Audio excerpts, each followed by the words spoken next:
Ускорить вопрос выделения средств для пострадавших от паводка в Якутии. Такое поручение правительству дал Владимир Путин в ходе заседания 18 июля.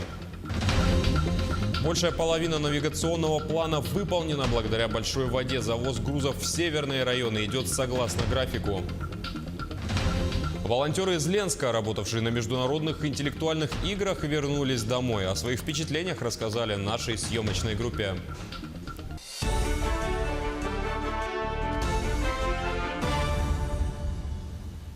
В эфире телеканала «Якутия-24 новости». С вами Василий Раченко. Поговорим о главных событиях к этому часу. В республике ведут работы по тушению 19 лесных пожаров. Действующих пожаров 15. Это в Верхневилюйском, Вилюйском, Горном, Кобяйском, Намском и Усть-Майском районах. Локализованы 4 пожара, в том числе крупный пожар на площади 6000 гектаров рядом с селом Тюбятце Намского района. А также в Кобяйском районе из них один крупный на площади около 2 гектаров и один пожар на площади 15 гектаров.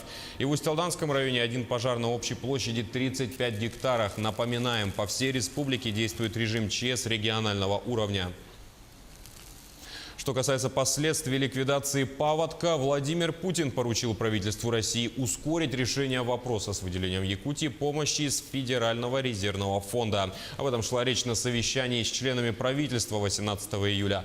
Как ранее подчеркивал руководитель региона СН Николаев, оказание помощи пострадавшим от паводка является приоритетной задачей. На совещании Путин также выразил обеспокоенность тем, что деньги до сих пор не направлены в регион. Ситуация в Якутии. Республика подготовила соответствующие запросы на финансирование, но денег им так и не дали. Главное не затягивать. Там же работать надо. В Алдане тем временем развернули полномасштабные работы по подготовке к отопительному сезону. К зиме готовятся не только коммунальщики, но и энергетики. За ходом работ следил Руслан Павлов. Теплоэнергосервис, основной поставщик тепла в Алдане, выходит на полномасштабные ремонтные работы по всем основным объектам.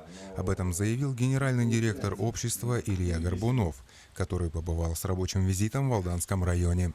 В настоящий момент все конкурсные процедуры, корпоративные процедуры по определению поставщиков оборудования, запасных частей, по определению подрядных организаций нами завершены. В настоящий момент все подрядные организации приступают к своим объемам работ.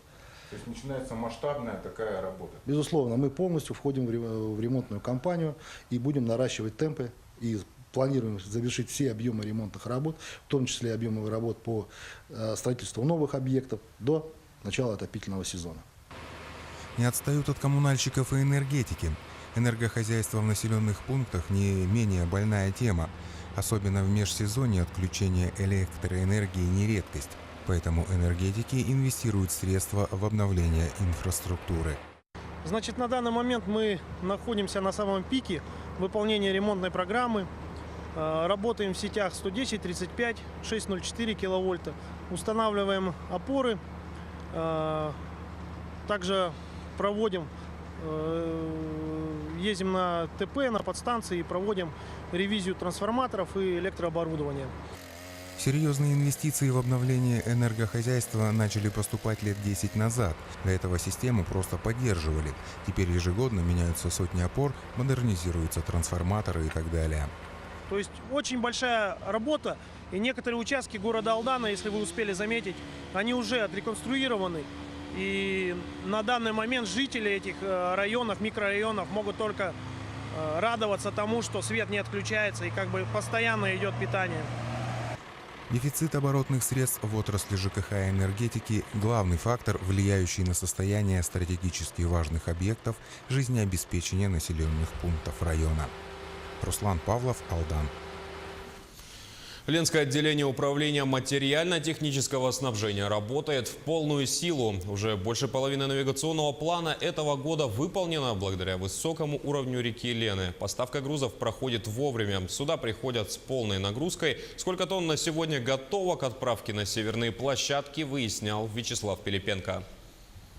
2 месяца навигации позади. Основным перевалочным пунктом для специальных грузов компании «Алроса» остается Ленское отделение УМТС. С начала навигации на складских территориях разместили 68,5 тысяч тонн технических грузов из запланированных 126. Такими же хорошими темпами идет завоз горюче-смазочных материалов. Мы сегодня из 128 тысяч тонн различных нефтепродуктов уже приняли в Саханефтегазсбыте 96 тысяч. То есть все как бы идет в нужном русле. В этом году, как никогда, в отличие от предыдущих лет, полноводная река, поэтому суда идут со стопроцентной загрузкой. Значит, и все идет так, как запланировано. Последние 3 года судоходная обстановка на реке не позволяла работать в таких темпах. Уровень воды был критически низким. Проблема мелководья в навигации 2018 года не актуальна. С поставкой грузов проблем нет. Самый широкий спектр номенклатуры грузов перерабатывает Ленское отделение УМТС.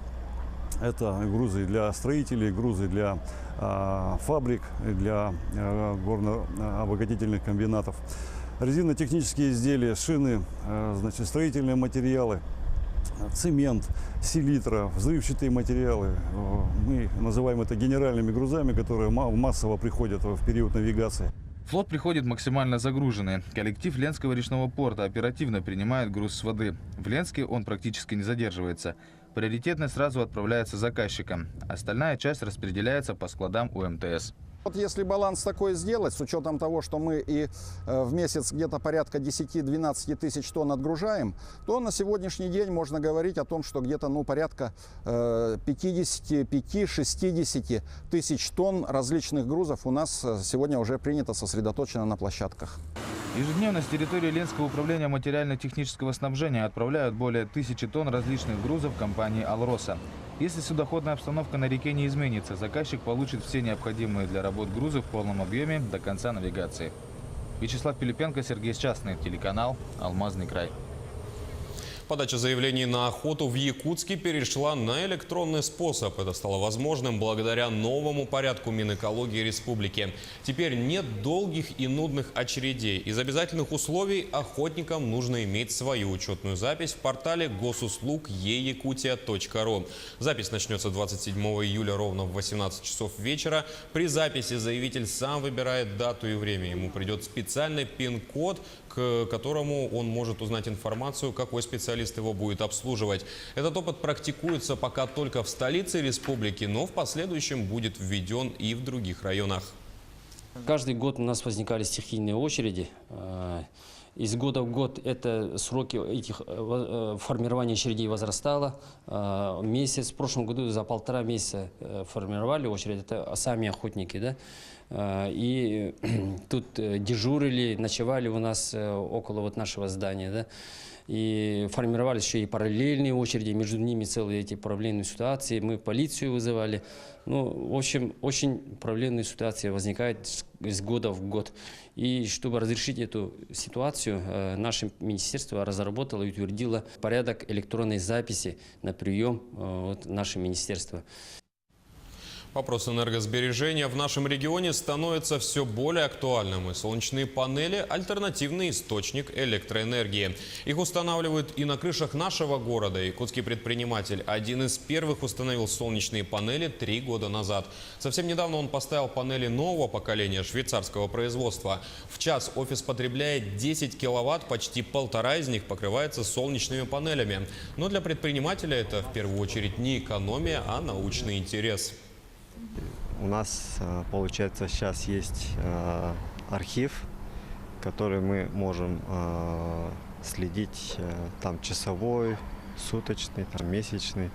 И на основании этих данных мы могли бы проанализировать работу этих солнечных панелей, от чего они влияют, там, от облаков влияет ли или не влияет, там, от задымленности. Вот. Но, в принципе, для эксперимента это будет очень хорошо. В Мирном специальная комиссия вышла на еженедельный объезд по благоустройству города. Она проверила ремонт дорог, подъездов и детских площадок. С их ходом ознакомилась и наш спецкор в Мирном Марьяна Кутукова. Более 30 тысяч квадратных метров. Таков план по ремонту дорог в Мирном в этом строительном сезоне. Основной упор – частный сектор города. Сегодня активно асфальтируют 19-й квартал. Мы сейчас уже закончили улицу Бабушкина, закончили улицу Фрунзе. Сейчас вот работы идут по улице Комсомольской. Следующая у нас будет улица Гагарина, она уже подготовлена. предварительно там проградирована, выровнена. И после улицы Комсомольская перейдет подрядчик на улицу Гагарина. И дальше еще одна из улиц в этом году у нас запланирована, это улица Некрасова. И потом на этот год мы в 19-м квартале работу прекращаем, и в следующем году уже опять будем работать в частном секторе, но в другом микрорайоне. Следующий пункт проверки – многоквартирный дом по улице Комсомольская, 25. Здесь на днях завершили ремонт подъезда. Сделали ремонт совместными усилиями в рамках специальной муниципальной программы. По 20% оплатили жильцы и управляющая компания, 60% профинансировала администрация города. Мы соседились в 98-м, вот в 18-м сделали. Ровно 20 лет. Немножко краска, запах был, но это терпимо. Молодцы. Приятно. Еще бы лифт, если поменяли на новый, было бы класс. Я был в отъезде, приехал, красивый подъезд, замечательно. Было очень плохо. Какое состояние подъезда было? Мы вот не знаем, не видели. Ну, все было обшарпано, везде все изрисовано. Ну, было очень плохо. Проверила комиссия и детские площадки. Где-то проконтролировала засыпку площадок песком, а где-то ознакомилась с реконструкцией. Так, по улице Солдатова скоро появится новая современная детская площадка. Ремонтные работы в самом разгаре. Также новые площадки оборудуют на Комсомольской, 31, Тихонова, 9/1 и в микрорайоне Заречный. Марьяна Кутукова, Евгений Тайтонов, Мирный. Крупный российский сервис заказа такси InDriver перенес свой главный офис из Якутска в бизнес-центр Рокфеллер в Нью-Йорке. Основной штат сотрудников InDriver, занимающийся разработкой и маркетингом, остается в России, в частности в Якутске и в Москве. Об этом сказал гендиректор Арсен Томский. В США переведут только управленческий персонал. Весной этого года InDriver начал экспансию в Латинскую Америку с Мексикой. Затем вышел в Перу, Колумбию, Чили, Гватемалу и Сальвадор. По словам Томского, InDriver намерен также выйти на рынок США и Канады, поэтому логично перенести центральный офис в Нью-Йорк. Волонтеры, работавшие на международных интеллектуальных играх, поделились впечатлениями о поездке. Буквально на днях в Ленск после недели, проведенной в столице региона, вернулись ребята, помогавшие во время их проведения. 6 самых активных молодых людей, хорошо владеющих разговорным английским языком, а также волонтеры, ребята из детского движения и общественники, рассказали о своих впечатлениях о поездке за круглым столом в районной администрации. А на этом у меня все. Спасибо за внимание и до встречи в эфире.